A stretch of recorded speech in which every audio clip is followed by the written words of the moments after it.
تو آنے والی کو دیکھو نا کتنی بڑی قربانی کر کے آ رہی ہے، گھر، ماں باپ، بہن بھائی، سہیلیاں، ماحول، ہر چیز چھوڑ کے وہ آ رہی.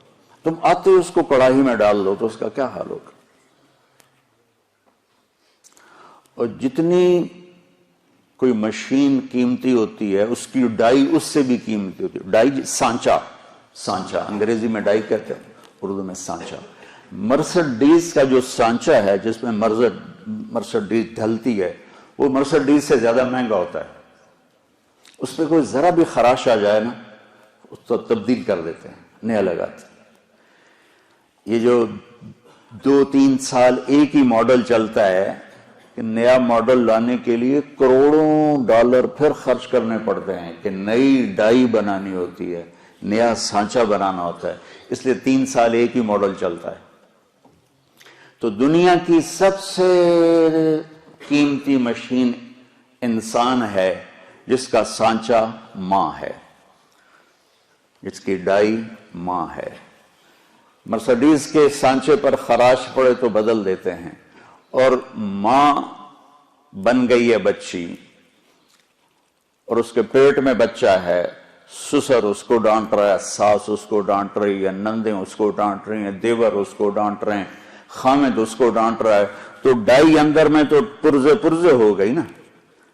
آج کل بچے پیدائشی ڈپریشن کا شکار ہیں کہ ماؤں پر وہ تشدد ہوتا ہے ماحول. کہیں اس کا الٹ بھی ہو جاتا ہے لیکن وہ بہت کم ہے کہ آنے والی بڑی زوردار ہوتی ہے سارے نے بلا لیں گی، لیکن یہ بہت کم ہے. زیادہ یہی ہے کہ آنے والی ایک عذاب میں پھنس جاتی. تو اس لیے میں نے کہا بیٹا ہمارا دین ہمیں کہتا ہے کہ لڑکا بھی گھر چھوڑے لڑکی بھی گھر چھوڑے اور اپنا الگ گھر بسائیں تاکہ 2 کے مسائل ہوں.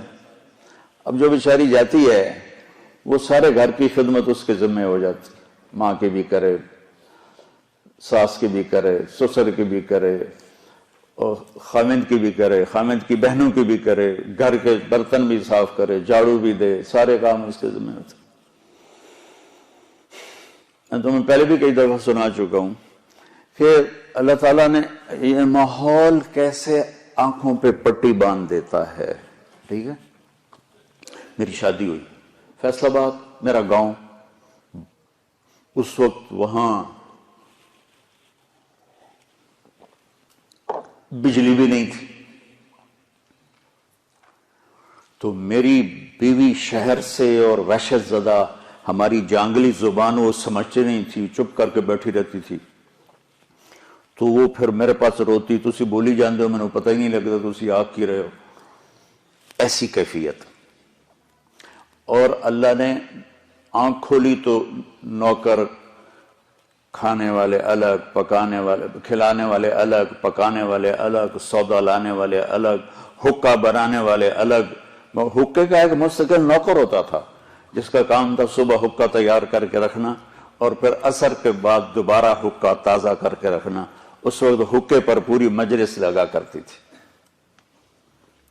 تو میں نے اپنی ماں کو کبھی نہیں دیکھا کہ میری ماں کو اچھا پکانا بھی نہیں آتا تھا اور روٹی گول نہیں بنا سکتی تھی چونکہ سارا کام تو نوکرانیاں کرتی تھیں.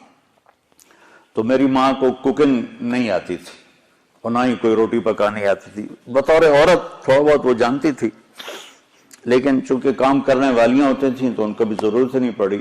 اب اس ماحول میں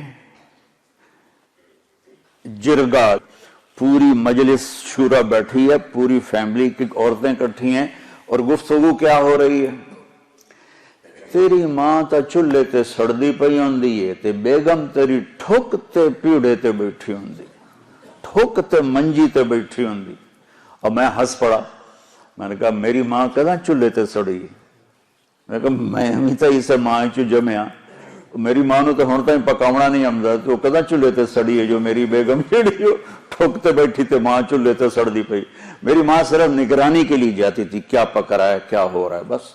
یا جب کھانا تیار ہو جاتا تھا تو نوکروں کو تقسیم کرنا، ڈیرے والوں کو تقسیم کرنا، مہمانوں کو تقسیم کرنا، گھر میں اپنے ہمیں یعنی بچوں کو دینا. یہ ماحول ہے کہ سب کچھ ہوتے ہوئے بھی ڈیمانڈ ہے کہ اے بھی جھاڑو پکڑ کے شروع ہو جائے. تو دیکھو بیٹا ایک منفی مزاج ہوتا ہے، جو ممبر پہ بیٹھے تو منفی ہوگا، جو گھر میں جائے گا تو ہوگا، جس جگہ جائے گا وہ الٹا ہی ہوگا. تو میں تمہیں اس سے نکالنا چاہتا ہوں کسی طرح.